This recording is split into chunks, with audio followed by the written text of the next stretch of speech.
Graduate GK वाला में आप सभी का स्वागत है। 25 साइंस का प्रश्न, 25 जीके का प्रश्न, टोटल 50 प्रश्न इस वीडियो में कवर करने वाले हैं। आपका पहला प्रश्न है कि बिजली के बल्ब का फिलामेंट किसका बना होता है? बिजली के बल्ब का फिलामेंट टंगस्टन का। अगला प्रश्न है कि मानव नेत्र पर बना प्रतिबिंब कैसा होता है?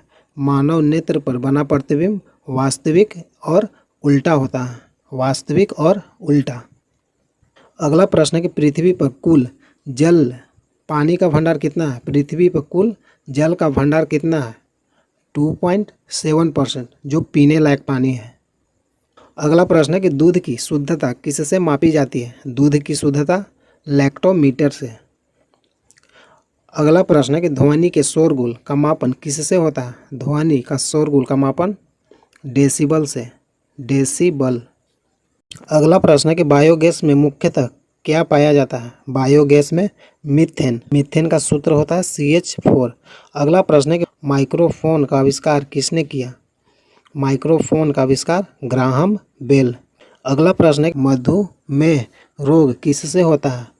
इंसुलिन के अभाव के कारण मधुमेह रोग होता है। अगला प्रश्न है कि स्कर्वी रोग किससे होता है? स्कर्वी रोग विटामिन C के कमी के कारण स्कर्वी रोग होता है। अगला प्रश्न है कि सूर्य ग्रहण कब होता है? सूर्य और पृथ्वी के बीच जब चंद्रमा आता है उस समय सूर्य ग्रहण लगता है।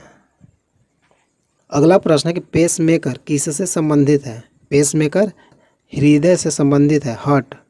अगला प्रश्न है कि विरंजक चूर्ण का सूत्र क्या है? विरंजक चूर्ण का सूत्र CaOCl2। विरंजक चूर्ण का सूत्र है CaOCl2। अगला प्रश्न है कि हीरा और ग्रेफाइट एक जैसे नहीं दिखने का कारण क्या है?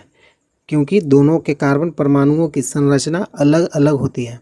हीरा और ग्रेफाइट एक जैसे नहीं होने का कारण दोनों के कार्बन परमाणु की संरचना अलग अलग होती है। अगला प्रश्न है कि प्राकृतिक बहुलक क्या है? प्राकृतिक बहुलक रबर। रबर एक प्राकृतिक बहुलक है। अगला प्रश्न है कि कच्चे फलों को कृत्रिम ढंग से पकाने के लिए किसका प्रयोग किया जाता है? कच्चे फलों को कृत्रिम ढंग से पकाने के लिए एसिटिलीन गैस का।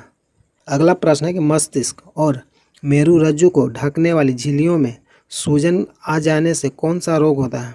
मस्तिष्क और मेरुरज्जु को ढकने वाली झिल्लियों में सूजन आ जाने से कौन सा रोग होता है? मेनिनजाइटिस। मेनिनजाइटिस रोग होता है। अगला प्रश्न है कि द्रव्यमान का SI मात्रक क्या है? द्रव्यमान का SI मात्रक किलोग्राम। अगला प्रश्न है कि पौधे और जीवों के स्थान वितरण के अध्ययन का नाम क्या है? बायोजियोग्राफी। अगला प्रश्न है कि क्षेत्रफल एक राशि है। क्षेत्रफल एक राशि है, अदिश। क्षेत्रफल एक अदिश राशि है। अगला प्रश्न है कि सौरमंडल का सबसे बड़ा ग्रह का नाम क्या है? सौरमंडल का सबसे बड़ा ग्रह बृहस्पति। अगला प्रश्न है कि अस्थियों का अध्ययन क्या कहलाता है? अस्थियों का अध्ययन ऑस्टियोलॉजी। अगला प्रश्न है कि प्रोटीन का सबसे अधिक समृद्ध स्रोत किसमें होती है? प्रोटीन का सबसे अधिक समृद्ध स्रोत सोयाबीन और मशरूम। अगला प्रश्न है कि ध्वनि तरंग यात्रा किसमें नहीं कर सकता है? ध्वनि तरंग निर्वात से होकर। अगला प्रश्न है कि अंतरिक्ष यात्री को अंतरिक्ष कैसा दिखाई पड़ता है? अंतरिक्ष यात्री को अंतरिक्ष काला दिखाई पड़ता है। अगला प्रश्न है कि रक्तदाब को मापने के लिए किसका प्रयोग किया जाता है? रक्तदाब मापने के लिए स्फिग्मोमैनोमीटर। हेलो फ्रेंड, अगर वीडियो अच्छा लगता है तो लाइक कीजिए, चैनल को सब्सक्राइब कीजिए। अब 25 जीके प्रश्न देखने वाले हैं। आपका पहला प्रश्न है कि लखनऊ से पहले अवध की राजधानी कहाँ था? लखनऊ से पहले अवध की राजधानी फैजाबाद। अगला प्रश्न है कि भारत का सबसे बड़ा बाघ अभयारण्य कहाँ और नाम क्या है? भारत का सबसे बड़ा बाघ अभयारण्य कहाँ है और उसका नाम क्या है? नागार्जुन सागर श्रीशैलम में। नागार्जुन सागर कहाँ है? श्रीशैलम। अगला प्रश्न है कि इराक की मुद्रा का नाम क्या है? इराक की मुद्रा का नाम दिनार। अगला प्रश्न है कि ध्वनि तरंगे कहाँ से होकर नहीं गुजर सकती? निर्वात से। ध्वनि तरंगे कहाँ से नहीं गुजर सकती है? निर्वात से होकर। अगला प्रश्न है कि ग्रामीण विकास संस्थान कहाँ स्थित है? ग्रामीण विकास संस्थान हैदराबाद में। अगला प्रश्न है कि भारत की जलवायु कैसी है? भारत की जलवायु उष्ण कटिबंधीय मानसूनी। उष्ण कटिबंधीय मानसूनी। अगला प्रश्न है कि बल्ब का तंतु किससे बनाया जाता है? बल्ब का तंतु टंगस्टन का। अगला प्रश्न है कि खून की कमी किसको दर्शाती है? खून की कमी निम्न हीमोग्लोबिन। निम्न हीमोग्लोबिन। अगला प्रश्न है कि रक्तदाब को मापने के लिए किस उपकरण का प्रयोग किया जाता है? रक्तदाब मापने के लिए स्फिग्मोमैनोमीटर। रक्तदाब किससे मापा जाता है? स्फिग्मोमैनोमीटर। अगला प्रश्न है कि कपास के लिए आदर्श मिट्टी कौन सी है? कपास के लिए आदर्श मिट्टी काली मिट्टी।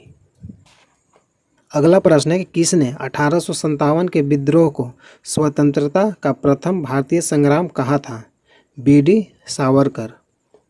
अगला प्रश्न है कि भारतीय संविधान में सरकार का संसदीय स्वरूप कहाँ से लिया गया है? सरकार का संसदीय स्वरूप ब्रिटेन के संविधान से लिया गया है। ब्रिटेन के संविधान से सरकार का संसदीय स्वरूप लिया गया है। अगला प्रश्न है कि पूना समझौता का लक्ष्य क्या था? पूना समझौता का लक्ष्य निचली जातियों का प्रतिनिधित्व देना। अगला प्रश्न है कि केंद्रीय मंत्रिमंडल के आधार पर और सदस्यता का निर्णय कौन करता है? प्रधानमंत्री। अगला प्रश्न है कि टेस्ट क्रिकेट में प्रयोग होने वाली गेंद का वजन कितना होता है? 5.50 औंस। अगला प्रश्न है कि चीन में लाल क्रांति किसके नेतृत्व में हुआ? चीन में लाल क्रांति माओ त्से तुंग। अगला प्रश्न है कि विश्व में सबसे कम वर्षा वाला जगह अफ्रीका का कौन सा क्षेत्र है? अफ्रीका का सहारा क्षेत्र। अगला प्रश्न है कि विश्व में मीठे पानी की सबसे बड़ी झील का नाम क्या है? विश्व में मीठे पानी की सबसे बड़ी झील का नाम सुपीरियर झील। अगला प्रश्न है कि सिकंदर की मृत्यु कहाँ हुआ था? सिकंदर की मृत्यु बेबीलोन। अगला प्रश्न है कि विटामिन ए किसके लिए अच्छा होता है? विटामिन ए आँखों के लिए अच्छा होता है। अगला प्रश्न है कि गीत सेठी का संबंध किस खेल से है? गीत सेठी का संबंध बिलियर्ड्स खेल से संबंधित है।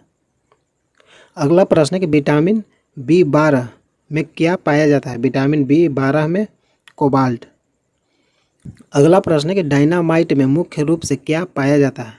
डायनामाइट में मुख्य रूप से नाइट्रोग्लिसरीन। अगला प्रश्न है कि राज्यसभा की 1/3 जगहों को भरने के लिए प्रत्येक कितने वर्ष बाद चुनाव होता है?